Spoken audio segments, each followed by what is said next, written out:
আমাৰ অতিথিসকলে এইটো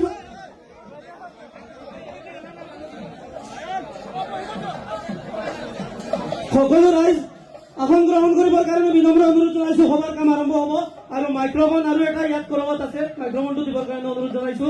আৰু আমাৰ কাৰ্যসূচী মতে প্ৰথম কাৰ্যসূচী আছে শ্ৰদ্ধাঞ্জলি অনুষ্ঠান। গতিকে আমাৰ অসম জাতীয় পৰিষদ হোজাই জিলা সমিতিৰ সভাপতিক বিনম্ৰ অনুৰোধ কৰিছো, তেখেতে আমাৰ শ্ৰীযুত লুৰিণজ্যোতি গগৈ ডাঙৰীয়াক শ্ৰদ্ধাঞ্জলি অনুষ্ঠানত লৈ আহিবৰ কাৰণে।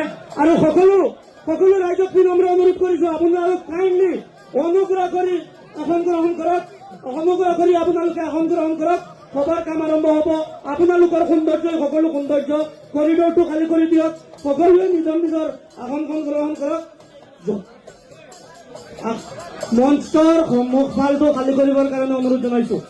মঞ্চৰ সন্মুখফালটো খালী কৰিবৰ কাৰণে বিনম্ৰ অনুৰোধ জনাইছো।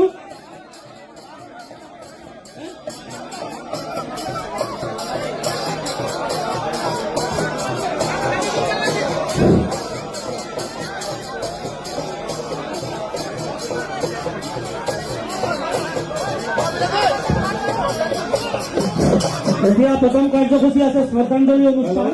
গতিকে আমাৰ সভাপতি ডাঙৰীয়াক, আমাৰ ইয়াৰ আমাৰ জুবিন গাৰ্গ ডাঙৰীয়াক শ্ৰদ্ধাঞ্জলি অনুষ্ঠান কৰিব। গতিকে আৰু সকলো ৰাইজক কৰিডৰটো খালী কৰিবৰ কাৰণে অনুৰোধ জনাইছো। লগতে সকলোৱে আসন গ্ৰহণ কৰিবৰ কাৰণে অনুৰোধ জনাইছো। সকলো ৰাইজে নিজৰ নিজৰ আসন গ্ৰহণ কৰক।